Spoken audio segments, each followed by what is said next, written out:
ಎಲ್ರಿಗೂ ನಮಸ್ತೆ. ಎಲ್ಲರೂ ಹೇಗಿದ್ದೀರಾ? ಚೆನ್ನಾಗಿದ್ದೀರಾ ಅಂತ ಅಂದ್ಕೊಂಡಿದ್ದೀನಿ. ಸೊ ಹಿಂದಿನ ವಿಡಿಯೋದಲ್ಲಿ ಹೇಳಿದಾಗೆ ನಾನು ಗೋಧಿ ಹುಲ್ಲು ಏನು ಗ್ರಾಸ್ ಬೆಳಿತೀವಿ ಅದನ್ನು ಡೀಟೇಲಾಗಿ ಹಾಕ್ತೀನಿ ಅಂತ ಹೇಳಿದ್ದೆ. ಹಬ್ಬಕ್ಕೆ ಈ ರೀತಿ ಚೆನ್ನಾಗಿ ಬಂದಿತ್ತು. ಸೊ ನೀವು ನೋಡಿದ್ರಲ್ಲ, ಈಗ ಫುಲ್ ಡೀಟೇಲಾಗಿ ವಿಡಿಯೋ ಮಾಡಿದ್ದೀನಿ ನಾನು. ಇದನ್ನು ಹೇಗೆ ಬೆಳೆಯೋದು ಅಂತಂದರೆ, ಕಾಳನ್ನ ಹೇಗೆ ಮೊಳಕೆ ಕಟ್ತೀರಾ ಅದೇ ರೀತಿ ಗೋಧಿನ ನೆನೆಸಿ ಒಂದು ಡೇ ನೆನೆಸಾದ್ಮೇಲೆ ಒಂದು ಬಾಕ್ಸಲ್ಲಿ ಹಾಕಿದ್ದೆ ನಾನು, ಕಾಟನ್ ಬಟ್ಟೆನಲ್ಲಿ ಮೊಳಕೆ ಕಟ್ಟಲಿಕ್ಕೆ. ಸೊ ಈ ಬಟ್ಟೆ ಬಂದು ದೇವ್ರ ಫೋಟೋ ಒರೆಸ್ಲಿಕ್ಕೆ ಯೂಸ್ ಮಾಡ್ತಿದ್ದೆ. ಬನಿಯನ್ ಬಟ್ಟೆ ತುಂಬ ತಿಕ್ಕಾಗಿ ತುಂಬ ಚೆನ್ನಾಗಿತ್ತು. ಹಂಗಾಗಿ ಈ ಕಾಟನ್ ಬಟ್ಟೆನಲ್ಲಿ ನಾನು ಗೋಧಿನ ನೆನೆಯಾಕಿದ್ದನ್ನ ತೊಳೆದು ಇದರಲ್ಲಿ ಕಟ್ಟಿದ್ದೆ. ಒಂದು ಪ್ಲಾಸ್ಟಿಕ್ ಬಾಕ್ಸ್ನಲ್ಲಿ ಪ್ಲೇಟ್ನ ಕವರ್ ಮಾಡಿದ್ದೆ.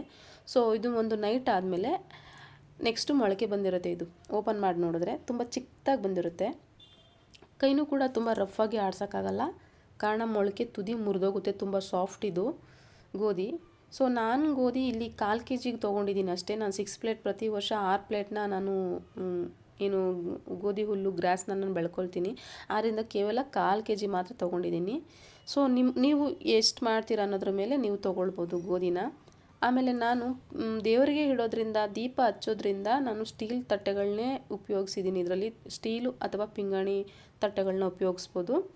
ಈ ರೀತಿ ಯಾವುದರಲ್ಲಿ ನಮ್ಮ ದೀಪ ಇಡ್ತಾ ಇದ್ದೀವಿ ಅಂತ ಗೊತ್ತಿರುತ್ತೆ ಆ ಪ್ಲೇಟಲ್ಲಿ, ಮತ್ತು ಏನು ದೀಪ ಈ ತಳ ಇದೆ ಗೊತ್ತಾ, ಸೈಜು ಎಷ್ಟು ಅಗಲ ಕೂತ್ಕೊಳ್ಳುತ್ತೆ ಅದ್ರ ಮೇಲೆ ಮಧ್ಯದಲ್ಲಿ ಸ್ಪೇಸ್ಗೆ ಬೌಲಿಟ್ಟು ಸುತ್ತ ನಾವು ಮಣ್ಣು ಹಾಕ್ತೀನಿ. ನಾನು ಈಗೇನು ಪ್ಲೇಟ್ ತೋರಿಸ್ತೆ ನಾನು ಮಧ್ಯದಲ್ಲಿ ಮಾತ್ರ ಬೌಲ್ ಇಟ್ಕೊತಾ ಇದ್ದೀನಿ. ಆ ಬೌಲ್ ಮೇಲೆ ದೀಪ ಕೂರುತ್ತೆ, ಹಂಗಾಗಿ ಸ್ಪೇಸು ಫುಲ್ ಹಾಕೋಕ್ಕಾಗಲ್ಲ ಮಣ್ಣು. ಇದು ಬೆಳೆದ್ಬಿಟ್ರೆ ಪೈರು ನೀವು ದೀಪ ಎಲ್ಲಿಡೋಕ್ಕಾಗತ್ತಾ? ಹಾಗಲ್ಲ. ಅದರಿಂದ ಸ್ಪೇಸ್ ತೊಗೋಬೇಕು. ಸ್ಪೇಸ್ ತೊಗೊಂಡು ಸುತ್ತ ಮಣ್ಣು ಹಾಕ್ಕೊಂಡು ಬರಬೇಕು. ಆ ಮಣ್ಣು ಕಸ ಕಡ್ಡಿ ಏನು ಇರಬಾರ್ದು, ತುಂಬ ಕ್ಲೀನ್ ಮಾಡಿ ನುಣುಪಾಗಿ ನಾನು ಇದಕ್ಕೆ ಅಂತಲೇ ಒಂದು ಹೊಸ ಪಾಟ್ ತಂದು ಅದರಲ್ಲಿ ತುಂಬಿಟ್ಟಿದ್ದೆ. ಹೀಗೆ ಹುಲ್ಲು ಬೆಳಿಲಿಕ್ಕೆ ಅಂತಲೇ ಗ್ರಾಸ್ಗೋಸ್ಕರ ನಾನು ಮಣ್ಣನ್ನು ರೆಡಿ ಮಾಡಿ ಇಟ್ಕೊಂಡಿದ್ದೆ. ಆ ಮಣ್ಣನ್ನು ಪ್ಲೇಟಲ್ಲಿ ಈ ರೀತಿ ತೆಳುವಾಗಿ ಹಾಕಬೇಕು. ತುಂಬ ತಿಕ್ಕಾಗಿ ಹಾಕಬಾರ್ದು, ಜಾಸ್ತಿ ಇರಬಾರ್ದು, ಲೈಟಾಗಿರಬೇಕು ಮಣ್ಣು. ಹೀಗೆ ಎಷ್ಟು ಸುತ್ತ ಹಾಕೊಂಬರ್ಬೇಕು, ಮಧ್ಯ ಬೋಲ್ ನಮ್ಮ ಮಾತ್ರ ಬಿಟ್ಟು. ಆಮೇಲೆ ನಂತರ ಏನು ಈ ಗೋಧಿ ಮೊಳಕೆ ಇದೆಯಲ್ಲ ಇದನ್ನು ಚೆಲ್ಕೊತಾ ಬರಬೇಕು. ಈ ಗೋಧಿನ ತೀರಾ ತೆಳುಗೂ ಚೆಲ್ಲಬಾರ್ದು, ತೀರಾ ತಿಕ್ಕಾಗೂ ಚೆಲ್ಲಬಾರ್ದು. ತೆಳುವಾಗಿ ಚೆಲ್ಲಿದ್ರೆ ಪೈರು ಒಂದು ಕಡೆ ಬಂದಿರುತ್ತೆ, ಒಂದು ಕಡೆ ಬಂದಿರಲ್ಲ. ಅದು ತಟ್ಟೆನಲ್ಲಿ ಪ್ಲೇಟಲ್ಲಿ ಅಷ್ಟು ಚೆನ್ನಾಗಿ ಕಾಣಲ್ಲ. ತೀರಾ ತಿಕ್ಕಾದ್ರೂ ಕಷ್ಟ. ಪೈರು ಬೆಳೀತಾ ಬೆಳೀತಾ ಬೆಳವಣಿಗೆ ಆಗಿ ಅದಕ್ಕೆ ಕಷ್ಟ ಆಗುತ್ತೆ. ತುಂಬ ಒತ್ತೊತ್ತಾಗಿ ಹಾಕ್ಬಿಟ್ರೆ ಅದು ಬೆಳೆಯಲ್ಲ ಸರಿಯಾಗಿ, ಅಲ್ಲೇ ಹೋಗ್ಬಿಡುತ್ತೆ. ಆದ್ದರಿಂದ ಮೀಡಿಯಮಾಗಿ ಹಾಕ್ಕೋಬೇಕು ಗೋಧಿನ. ನೋಡಿ ಹೀಗೆ ಹಾಕಿದ್ದೀನಿ ನಾನು, ಮೀಡಿಯಮಾಗಿ ಹಾಕಿದ್ದೀನಿ. ಮತ್ತು ಅದ್ರ ಮೇಲೆ ನಿಧಾನಕ್ಕೆ ಮಣ್ಣು ಹಾಕೋತಿದ್ದೀನಿ. ತೆಳ್ಳಗೆ ಹಾಕೋಬೇಕು, ಲೈಟಾಗಿ ಹಾಕೋತಾ ಇದ್ದೀನಿ. Don't do that because you how to do that you don't know, right? No, you're small. Look, you make it. Put the cup. I put the cup. You put the plate. You put the plate. ಓವರಾಗಿ ಮಾತಾಡ್ತಾನೆ ಅಮ್ಮ. ಮಗ ತುಂಬ disturbance ಮಾಡ್ತಿದ್ದ, ನಾನು ಮಾಡ್ತೀನಿ ಅಂತ. ಕೇಳಿದ್ರಲ್ಲ, ಅವನದೇ ವಾಯ್ಸದು. ಕಿರಿಕ್ ಮಾಡ್ತಿದ್ದ ಜೊತೆಯಲ್ಲಿ. ಆಮೇಲೆ ಒಂದು ವಿಷಯ ಏನು ಗೊತ್ತಾ, ಇದು ಪೂರ್ತಿ ವಿಡಿಯೋ ನೋಡಿಲ್ಲ ಅಂತಂದರೆ ನಿಮಗೆ ಗೊತ್ತಾಗಲ್ಲ ಹೇಗೆ ಅಂತ. ನೀವು ಇಲ್ಲಿ ಫುಲ್ ವಿಡಿಯೋ ನಾನು ಹೇಗೆ ಮಾಡಿದ್ದೀನಿ, ಪ್ರತಿಯೊಂದು ವಿಡಿಯೋನು ನೀವು ನೋಡಿದ್ರೆ ಮಾತ್ರ ಅದು ಹೇಗೆ ಮಾಡ್ಬೋದು, ಗ್ರಾಸ್ ಹೇಗೆ ಬೆಳಿಬೋದು ಅನ್ನೋ ಐಡಿಯಾ ಬರುತ್ತೆ. ದಯವಿಟ್ಟು ಸ್ಕಿಪ್ ಮಾಡಿದೆ ಫುಲ್ ವಿಡಿಯೋನ ನೋಡಿ. ಇಷ್ಟು ಓಕೆ, ಅದಾಯಿತು. ಇದು ಇನ್ನೊಂದು ಪ್ಲೇಟ್ನಲ್ಲಿ ಹಸ್ಬೆಂಡ್ ಕೂಡ ಹಾಕ್ಕೊಡ್ತೀನಿ ಅಂತ ಹೆಲ್ಪ್ ಮಾಡ್ತಾ ಇದ್ದಾರೆ. ಹಾಕಿದ್ರು, ಇನ್ನೂ ಸ್ಪೇಸ್ ಇತ್ತು ಅನ್ನಿಸ್ತು ನನಗೆ. ಸೊ ನನಗೆ ಅದು ಕಂಪ್ಲೀಟ್ ಆಗಿರಲಿಲ್ಲ. ಸೊ ಹಂಗಾಗಿ ನಾನು ಫುಲ್ಲು ಕಂಪ್ಲೀಟ್ ಮಾಡಿಕೊಂಡೆ. ಎಡ್ಜಲ್ಲೆಲ್ಲ ನೋಡಿ, ಎಡ್ಜಲ್ಲಿ ಹಾಕಿರಲಿಲ್ಲ, ಅಲ್ಲೆಲ್ಲ ಕಂಪ್ಲೀಟ್ ಆಗಿರಲಿಲ್ಲ. ಸೊ ಅಲ್ಲೆಲ್ಲ ನಾವು ಎಷ್ಟಕ್ಕೆ ಹಾಕ್ತೀವಿ ಅಷ್ಟಕ್ಕೆ ಮಾತ್ರ ಪೈರು ಬರುತ್ತೆ, ಆಮೇಲೆ ಪೈರು ಬರೋಲ್ಲ ಬೇರೆ ಕಡೆ, ಅದು ಸ್ಪೇಸ್ ಕಾಣಿಸ್ಬಿಡುತ್ತೆ. ಹಂಗಾಗಿ ಫಿಲಪ್ ಮಾಡಿ ಮತ್ತೆ ಅದ್ರ ಮೇಲೆ ನಿಧಾನಕ್ಕೆ ಮಣ್ಣು ಹಾಕ್ಕೊಂಡು ಬರಬೇಕು. ಈಗೇನು ಪ್ರತಿಯೊಂದರಲ್ಲಿ ತೋರಿಸ್ತಾ ಇದ್ದೀನಿ ನಾನು. ಅದೇ ಹೇಳಿದ್ನಲ್ಲ, ನನಗೆ 1/4 kg ಗೋಧಿಗೆ ಪ್ರತಿ ಸಲ 6 ಮಾಡ್ತೀನಿ. 2 ದೊಡ್ಡ ದೀಪಾಲೆ ಕಂಬ, ಇನ್ನೆರಡು ಚಿಕ್ಕ ದೀಪಾಲೆ ಕಂಬ, ಒಂದು ಕಾಮಾಕ್ಷಿ ದೀಪ, ಇನ್ನೊಂದು ಗಣೇಶನ ಮಿಸ್ ಮಾಡದೆ ಕೂರಿಸೋದ್ರಿಂದ ನಾನು 6 ಪ್ಲೇಟ್ಗಳನ್ನ ಯೂಸ್ ಮಾಡ್ತೀನಿ. ಒಂದು ದೊಡ್ಡದು, 2 ಮೀಡಿಯಮ್ಮು, ಇನ್ನೆರಡು ತುಂಬ ಚಿಕ್ಕದಾಗಿ ನಾನು ಮಾಡ್ತೀನಿ. ಇನ್ನೂ ಒಂದು ಚಿಕ್ಕದಾಗಿ. ಅದಕ್ಕೆ ಪ್ರತಿಯೊಂದು ಪ್ಲೇಟಲ್ಲೂ ನಾನು ಮಾಡಿರೋದನ್ನ ತೋರಿಸಿದ್ದೀನಿ ನಿಮಗೆ. ಇದು ನನ್ನ ಮಗ, ನಾನು ಮಾಡ್ತೀನಿ ಅಂತ ಕಿರಿಕ್. ಏನು ಮಾಡೋಣ, ಅವ್ರಿಗೂ ಏನೋ ಆಸೆ, ಇಷ್ಟ, ಏನೋ ನಾವು ಮಾಡ್ತೀವಿ ಅಂತ.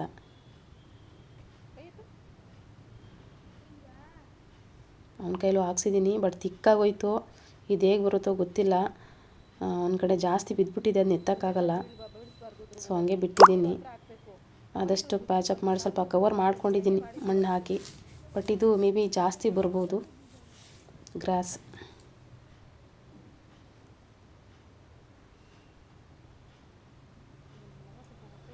ಅಗೇನ್ ಈ ಥರ ಮಣ್ಣು ಚೆಲ್ಲೋದು. ಈ ವಿಡಿಯೋ ಹೊಸದಾಗಿ ಗ್ರಾಸ್ನ ಮಾಡಬೇಕು ಅಂತ ಅಂದ್ಕೊಂಡಿರೋರಿಗೆ ಹೆಲ್ಪ್ ಆಗ್ಬೋದು, ಮೇ ಬಿ ಹೇಗೆ ಮಾಡೋದು ಅಂತ. ಹಾಗೆ ನೆಕ್ಸ್ಟ್ ಇಯರ್ ಕೂಡ ಹಬ್ಬ ಮಾಡೋರಿಗೆ ಗ್ರಾಸ್ನ ಬೆಳೆಯೋಲಿಕ್ಕೆ ಈ ವಿಡಿಯೋ ಹೆಲ್ಪ್ ಆಗುತ್ತೆ ಅಂತ ಅಂದ್ಕೊಂಡಿದ್ದೀನಿ. ಹಾಗೆ ಈ ಗೋಧಿ ಧಾನ್ಯದಲ್ಲಿ ಅತಿ ಶ್ರೇಷ್ಠವಾದ ಧಾನ್ಯ, ವರಮಹಾಲಕ್ಷ್ಮಿಗೆ ತುಂಬ ಪ್ರಿಯವಾದದ್ದು. ಆದ್ದರಿಂದ ಇದರಲ್ಲಿ ದೀಪ ಹಚ್ತೀನಿ ನಾನು. ಅಗೇನ್ ಅದೇ ಹೇಳಿದ್ನಲ್ಲ, ಇನ್ನೊಂದು ಚಿಕ್ಕದು, ಅದಕ್ಕೊಂದು ಪುಟಾಣಿ ಸ್ಟೀಲ್ ಬೌಲ್ ಇಟ್ಟಿದ್ದೀನಿ. ಅದರಲ್ಲೂ ಸಹ ಗೋಧಿನ ಹಾಕೋತೀನಿ. ನಿಮಗೆ ನಿಮ್ಮ ದೀಪ ಯಾವ ಸೈಜ್ ಇದೆ, ತುಂಬ ಚಿಕ್ಕದ ತುಂಬ ದೊಡ್ಡದ ನೋಡಿಕೊಂಡು ಆ ಮಧ್ಯದಲ್ಲಿ ದೀಪ ಕುತ್ಕೊಳ್ಳೋ ಸ್ಪೇಸ್ಗೆ ಒಂದು ಬೌಲ್ನ ಇಟ್ಕೊಂಡು, ಯಾವುದನ್ನ ಒಂದು ಬಟ್ಲು ನಿಮ್ಮ ಮನೆಯಲ್ಲಿ ಯಾವುದಿರುತ್ತೆ ಅದನ್ನು ಇಟ್ಟು ಸ್ಪೇಸ್ ಕೊಟ್ಟು ಸುತ್ತ ಗೋಧಿನ ಹಾಕಿ, ಕೆಳಗಡೆ ಮಣ್ಣು ಹಾಕಿ, ಮತ್ತು ಗೋಧಿ ಮೊಳಕೆಗಳನ್ನ ಚೆಲ್ಲಿ ಅದ್ರ ಮೇಲೆ ಮತ್ತೆ ಮಣ್ಣು ಹಾಕೋತಾ ಬರಬೇಕು. ತಿಕ್ಕಾಗ ಹಾಕಬೇಡಿ, ಮೀಡಿಯಮಾಗಿ ಹಾಕ್ಕೊಳ್ಳಿ. ನೀರನ್ನು ಅಷ್ಟೇ ಲಿಮಿಟಾಗಿ ಹಾಕಬೇಕು. ನಾನು ತೋರಿಸ್ತೀನಿ ಹೇಗೆ ಅಂತ.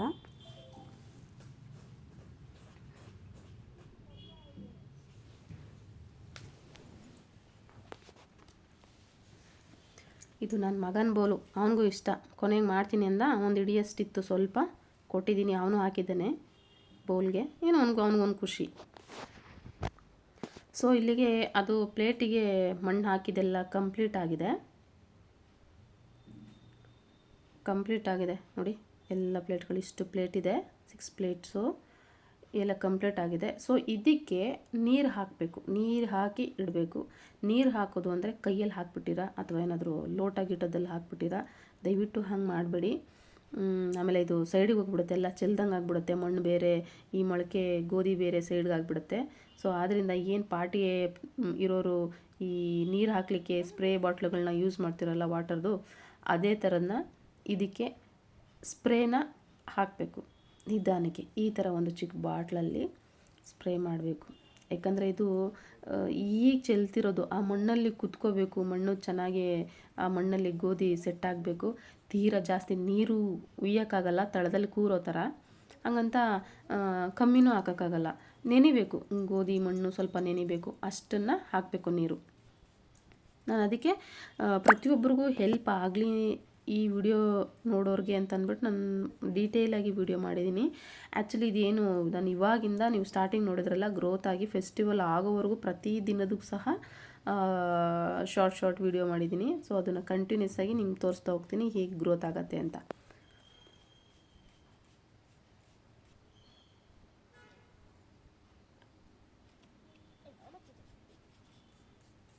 ಹೀಗೆ ಪ್ರತಿಯೊಂದಕ್ಕೂ ವಾಟರ್ ಸ್ಪ್ರೇ ಮಾಡಬೇಕು. ಒಂದು ಲಿಮಿಟಲ್ಲಾಗಿದೆ ಎಲ್ಲದಕ್ಕೂ. ಸೊ ಈಗ ನಾನು ಮನೆ ಸೋಫಾ ಕೆಳಗಡೆ ಇಟ್ಟಿದ್ದೀನಿ, ಮನೆ ಒಳಗಡೆ ಇಟ್ಕೊಂಡಿದ್ದೀನಿ, ಹೊರಗೆಲ್ಲೂ ಇಟ್ಟಿಲ್ಲ. ನೀವು ಇಡೋಕ್ಕೆ ಹೋಗ್ಬೇಡಿ. ನಾನು ಆ್ಯಕ್ಚುಲಿ ಇದನ್ನು ಚೆಲ್ಲಿರೋದು ನೈಟು, ಪ್ಲೇಟ್ಗಳಿಗೆ ಗೋಧಿ ಚೆಲ್ಲಿರೋದು ಮಣ್ಣಿಗೆ ನೈಟ್ ಮಾಡ್ಕೊಂಡಿದ್ದೀನಿ ನಾನು. ಅದ್ರ ಬೆಳಗ್ಗೆಗೆ ಬರಲ್ಲ. ಇದು ಬಂದು ಡೇ 2 ನೈಟ್ ಹಾಕಿರೋದ್ರಿಂದ ಬೆಳಗ್ಗೆ ಅಷ್ಟರಲ್ಲಿ ನಾನು ಮೊಳಕೆ ಬಂದಿರಲಿಲ್ಲ. ಇದು ಸೆಕೆಂಡ್ ಡೇದು ನಾನು ತೋರಿಸ್ತಿರೋದು. 2ನೇ ದಿವಸ ಇಷ್ಟು ಮೊಳಕೆ ಬಂದಿರುತ್ತೆ, ಫುಲ್ ಯೆಲ್ಲೋ ಕಲರು, ಎಲ್ಲದರಲ್ಲೂ ಮೊಳಕೆ ಬಂದಿರುತ್ತೆ. ನಾನು ಅವತ್ತು ಹೊರಗಡೆ ಇಟ್ಕೊಂಡಿದ್ದೀನಿ. ದಿನಕ್ಕೆ 2 ರಿಂದ 3 ಅವರು ಹೊರಗಡೆ ಇಡಿ ಸಾಕು. ಈ ಬೇಸಿಗೆಗಾಲ ಜಾಸ್ತಿ ಬಿಸಿಲು ಹೊಡಿತಿದೆ ಅಂತಂದರೆ ಇಡಕ್ಕೆ ಹೋಗಬೇಡಿ. ಎಳೆ ಬಿಸಿಲಲ್ಲಿ ಇಡಬೇಕು, ಮೀಡಿಯಮ್ ಬಿಸಿಲಲ್ಲಿ ಇಡಬೇಕು. ಜಾಸ್ತಿ ಬಿಸಿಲಲ್ಲಿ ಇಟ್ಟರೆ ಅದು ಬಾಡೋಗುತ್ತೆ, ಮುದ್ರದಂಗೆ ಆಗಿಬಿಡುತ್ತೆ, ಹೂವು ಬಾಡ್ದಂಗೆ, ಅಷ್ಟು ಚೆನ್ನಾಗಿ ಬರಲ್ಲ. ಇದನ್ನ ಒಂಥರ ತುಂಬ ಮಕ್ಕಳು ಥರ ಕೇರ್ ಮಾಡಬೇಕು ಚೆನ್ನಾಗಿ, ಆವಾಗೇ ಇದು ಜಾಸ್ತಿ ಚೆನ್ನಾಗಿ ಬರೋದು. ಡೇ 2ನಲ್ಲಿ ಇಷ್ಟು ಬಂದಿದೆ. ಈಗೇನು ಹೊರಗಡೆ ಎತ್ತಿಟ್ಟು ವಾಟರ್ ಸ್ಪ್ರೇ ಮಾಡಬೇಕು. ಇದು ಡೇ 3. ಹಾಗೆ ಮಾರ್ನಿಂಗ್ ಬೆಳಗ್ಗೆ ಎದ್ದು ಬಂದ ನೋಡೋಷ್ಟರಲ್ಲಿ ಎಷ್ಟು ಚೆನ್ನಾಗಿ ಪೈರು ಒಂದು ದಿನದಲ್ಲಿ ಇಷ್ಟು ಗ್ರೋತ್ ಆಗೋಯ್ತು. 3 ಡೇಗೆ, ನಿನ್ನೆ ಸೆಕೆಂಡ್ ಡೇ ನೋಡಿದ್ದೆ ಅಂತ ಅಂದ್ಕೊಂಡೆ, ಬಟ್ ಚೆನ್ನಾಗಿ ಬಂದಿತ್ತು. ಇದು 3ನೇ ದಿವಸ.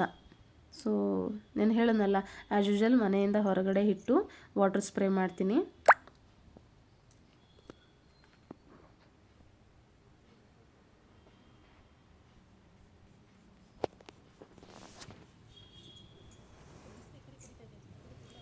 ಪ್ರತಿಯೊಂದಕ್ಕೂ ಇದೇ ರೀತಿಯೇ ವಾಟರ್ ಸ್ಪ್ರೇ ಮಾಡಿ. ಅದು ತುಂಬ ಸಾಫ್ಟು ಆ ಹುಲ್ಲು ಗೋಧಿ. ಆ ನೀರು ಜಾಸ್ತಿ ಹಾಕೋದ್ರಿಂದ ತಳದಲ್ಲಿ ಬೂಸ್ಲು ಕಟ್ಟಿಬಿಡುತ್ತೆ. ಈ ನೆಲ ಆದರೆ ನೀರು ಹೀರ್ಕೊಳ್ಳುತ್ತೆ. ಪಾಟ್ ಅದರಲ್ಲಿ ಹೋಲ್ ಮಾಡಿರ್ತೀವಿ, ಎಕ್ಸ್ಟ್ರಾ ನೀರಾದರೆ ಹೋಲಲ್ಲಿ ಹೋಗ್ಬಿಡುತ್ತೆ ಅಂತ ಅನ್ಕೋಬೋದು. ಬಟ್ ಇದು ಪ್ಲೇಟ್ಗಳೆಲ್ಲ ಆಗಲ್ಲ. ನೀವು ಎಷ್ಟೇ ನೀರು ಹಾಕಿದ್ರೂ ಅಲ್ಲೇ ನಿಂತುಬಿಡುತ್ತೆ. ಅದರಿಂದ ಕೊಳೆಯೋ ಚಾನ್ಸು ಅಥವಾ ಈ ಬೂಸ್ಲು ಬಂದ್ಬಿಡುತ್ತೆ. ಆಗಬಾರ್ದಾಗ ನೋಡ್ಕೋಬೇಕು. ಸಣ್ಣ ಒಂದೊಂದು ಬರ್ಬೋದು, ಸೊ ತೊಂದರೆ ಬೇಡ, ಇದ್ರ ಅವಶ್ಯಕತೆ ಇಲ್ಲ.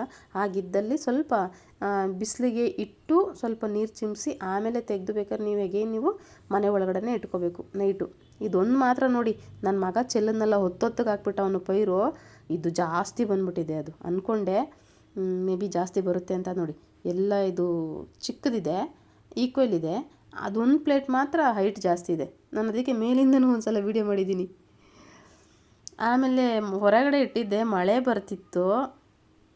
ಮಳೆ ಹನಿ ತಾಗ್ಲಿ ಅಂದ್ಬಿಟ್ಟು ಇಟ್ಟಿದ್ದೀನಿ. ಡೈರೆಕ್ಟ್ ಮಳೆಗೆ ಇಟ್ಬಿಟ್ಟಿರ ಆಮೇಲೆ ಚಿಂದಿ ಆಗಿಬಿಡುತ್ತೆ ಅಷ್ಟೇ. ಅದು ಮಣ್ಣಲ್ಲಿ ಮಳೆ ರಭಸಕ್ಕೆ ತುಂತುರು ಹನಿ ಥರ ಬರ್ತಿತ್ತಲ್ವ, ಮಳೆ ನೀರು ತುಂಬ ಚೆನ್ನಾಗಿ ಬರುತ್ತೆ, ಇಂಪಾರ್ಟೆಂಟಿಗೆ ಇರಲಿ ಅಂದ್ಬಿಟ್ಟು ಇಟ್ಟಿದ್ದೆ.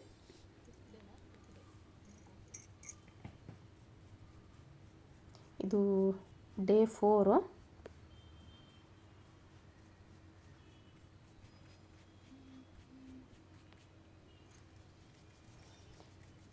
ನಾಲ್ಕನೇ ದಿನ.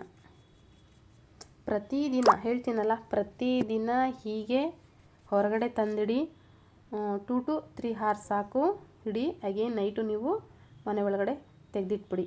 ಈ ಮಕ್ಕಳು ಓಡಾಡದೇ ಇರೋವಂಥ ಜಾಗ, ಮಂಚದ ಕೆಳಗಡೆ ಅಥವಾ ಈ ಸೋಫಾ ಕೆಳಗಡೆ, ನೀವ್ಯಾರು ಓಡಾಡದೇ ಇರೋವಂಥ ಜಾಗ, ಅಂಥ ಜಾಗದಲ್ಲಿ ಇಟ್ಬಿಡಿ. ನನ್ನ ಮಗನ ಬೌಲಲ್ಲಿ ಬಂದಿರೋದು ನೋಡಿ ಎಷ್ಟು ಚೆನ್ನಾಗಿ ಬಂದಿದೆ ಪೈರು. ಇದು 5th ಡೇ. ತುಂಬ ಚೆನ್ನಾಗಿ ಬಂದಿದೆ.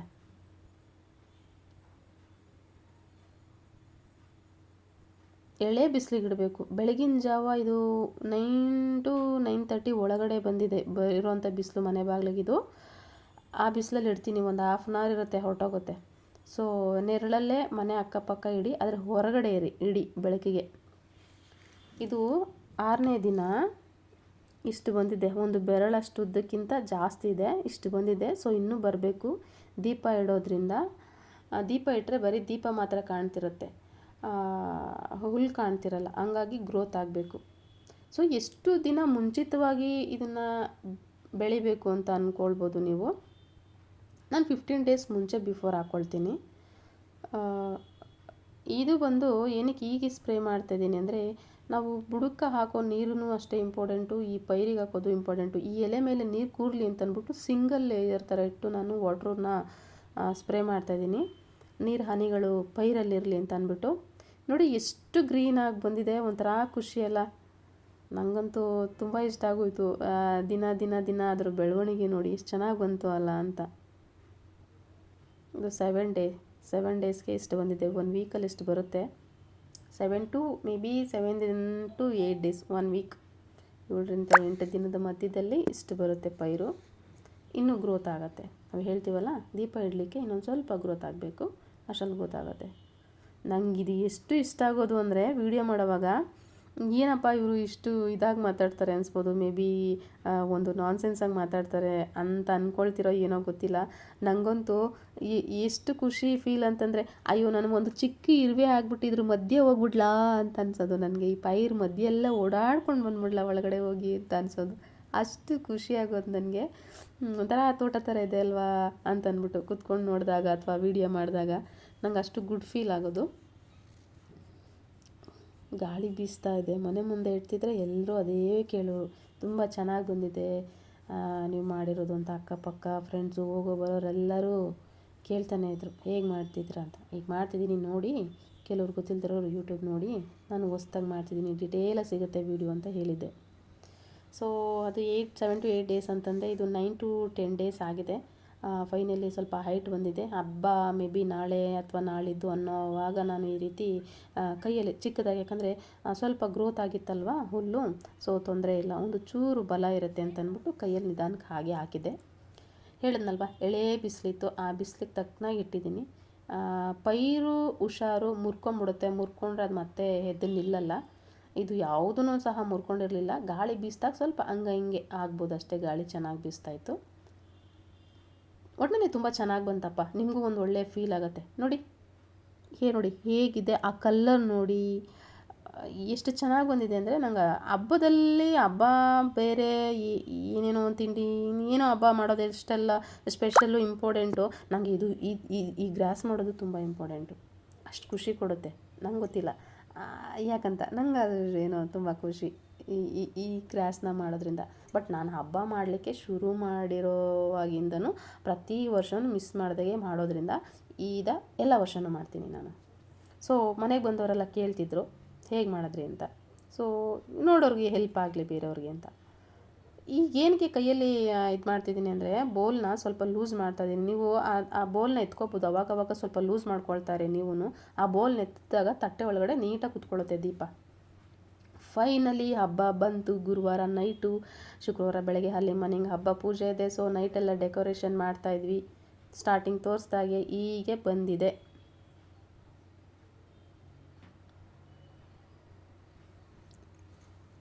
ವಾವ್, ತುಂಬ ಚೆನ್ನಾಗಿ ಬಂದಿದೆ ಅಲ್ವಾ? ನಿಮಗೆಲ್ಲ ಖುಷಿ ಆಯಿತು ಅಂದ್ಕೊತೀನಿ. ನಿಮಗೆ ಖುಷಿ ಆದರೆ ಲೈಕ್ ಮಾಡಿಪ್ಪ. ಹೊಸಬ್ರು ನೋಡ್ತಿದ್ರೆ ನಮಗೂ ಸಪೋರ್ಟ್ ಮಾಡಿ, ನಾವು ಹೊಸಬ್ರು, ಸಬ್ಸ್ಕ್ರೈಬ್ ಮಾಡಿ.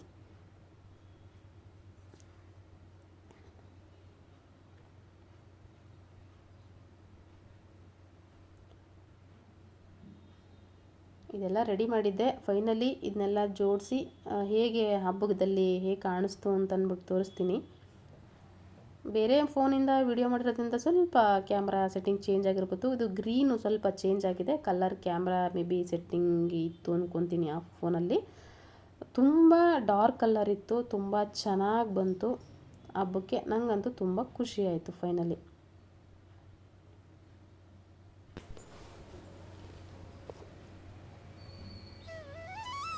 ನೋಡಿ ದೀಪ ಹುರಿತಾ ಇದೆ. ಇದು ಹಬ್ಬ ಪೂಜೆ ಎಲ್ಲ ಆಗಿತ್ತು. ಶುಕ್ರವಾರ ಬೆಳಗ್ಗೆ ಪೂಜೆ ಎಲ್ಲ ಆದಮೇಲೆ ಮಧ್ಯಾಹ್ನ ಫ್ರೀ ಆಗಿರೋವಾಗ ವಿಡಿಯೋ ಮಾಡಿರೋದಿದು. ಚೆನ್ನಾಗಿ ಬಂತು. ಯಾರೆಲ್ಲ ನೀವು ಹೊಸ್ದಾಗಿ ನೆಕ್ಸ್ಟ್ ಇಯರ್ ಹಬ್ಬ ಮಾಡೋರು ಒಮ್ಮೆ ಟ್ರೈ ಮಾಡಿ ಆಯಿತಾ, ಚೆನ್ನಾಗಿ ಬರುತ್ತೆ. ಫೈನಲಿ ಶುಕ್ರವಾರ ಹಬ್ಬ ಮುಗೀತು. ಅಗೇನ್ ಶನಿವಾರ ಕೂಡ ನಾನು ದೀಪ ಹಚ್ಕೊಂಡೆ. ಇದು ಸಂಡೇ ತೆಗೆದಿದ್ದೀನಿ, ನೋಡ್ತಿರ್ಬೋದು ಬೇರೆಲ್ಲ ಎಷ್ಟು ಚೆನ್ನಾಗಿ ಕೆಳಗಡೆ ಕಾಣಿಸ್ತಿದೆ ಅಂತ. ಇದು ಹೀಗೆ ಪ್ರೆಸ್ ಮಾಡಿದ್ರು ಸಹ ಅರಿತಿಲ್ಲ, ಮುರಿದೋಗ್ತಿಲ್ಲ, ಅಷ್ಟು ಗಟ್ಟಿಯಾಗಿದೆ, ತಿಕ್ಕಾಗಿ ಚೆನ್ನಾಗಿದೆ. ಇದು ಇನ್ನೂ ಇಟ್ಕೋಬೋದು. ನೋಡಿ ಈ ಥರ ಬೇರೆಲ್ಲ ಕಾಣ್ತಿದೆ, ಪ್ಲೇಟಿಂದ ಹಾಗೆ ಹೊರಗಡೆ ಬಂದುಬಿಡುತ್ತೆ, ಅಷ್ಟು ಗಟ್ಟಿಯಾಗಿರುತ್ತೆ ಬೇರು. ಸೊ ನಾನ್ ವೆಜ್ ಮಾಡೋದ್ರಿಂದ ಜಾಸ್ತಿ ದಿನ ಇಡಲಿಕ್ಕಾಗಲ್ಲ, ಹಾಗಾಗಿ ನಾನು ಇಡ್ತಿಲ್ಲ. ನೀವು ಇಡೋರು ಬಾಡೋವರೆಗೂ ಇಡ್ಬೋದು. ಫೈನಲಿ ಇದನ್ನು ಹೊರಗಡೆ ಕಸಕ್ಕೆ ಬಿಸಾಕಕ್ಕೆ ಹೋಗ್ಬಿಡಿ, ಯಾವುದಾದ್ರೂ ಹಸು ಕೊಡಿ. ಎಲ್ಲಿ ಹಸು ಕೊಡೋಕ್ಕಾಗಲ್ಲ ಅಂತನ್ನೋರು ಆದಷ್ಟು ಯಾವುದಾದ್ರೂ ಒಂದು ಮರದ ಕೆಳಗಡೆ ಇಟ್ಬಿಡಿ, ಒಳ್ಳೇದಿದು. ಹಾಗೆ ಕಸಕ್ಕಂತೂ ಹಾಕಕ್ಕೆ ಹೋಗ್ಬಿಡಿ, ಮಣ್ಣಿರುತ್ತೆ ಜಾಸ್ಬಿಟ್ಟು ಕೊಡಿ, ಇಲ್ಲಾಂದರೆ ಕಟ್ ಮಾಡಿಬಿಟ್ಟು ಕೊಡಿ ಹುಲ್ಲನ್ನು, ಒಳ್ಳೆಯದು. ವೇಸ್ಟ್ ಮಾತ್ರ ಮಾಡಬಾರ್ದು, ಇದು ಪೂಜೆಗಿಟ್ಟಿರೋ ಕಾರಣ. ಸೊ ಈ ವಿಡಿಯೋ ನೋಡಿರೋರಿಗೆಲ್ಲ ಈ ವಿಡಿಯೋ ಏನಾದರೂ ಇಷ್ಟ ಆಯಿತು ಅಂದರೆ ದಯವಿಟ್ಟು ಲೈಕ್ ಮಾಡಿ, ಸಬ್ಸ್ಕ್ರೈಬ್ ಮಾಡಿ. ನನ್ನ ವಿಡಿಯೋ ನೋಡಿದ್ದಕ್ಕೆ ಇಷ್ಟೊತ್ತು ಥ್ಯಾಂಕ್ ಯು ಸೋ ಮಚ್. ತುಂಬ ಧನ್ಯವಾದಗಳನ್ನ ತಿಳಿಸ್ತಾ ಇದ್ದೀನಿ. Thank you. ಮತ್ತೆ ಸಿಗೋಣ ನೆಕ್ಸ್ಟ್ ವಿಡಿಯೋದಲ್ಲಿ. Thank you so much. Bye.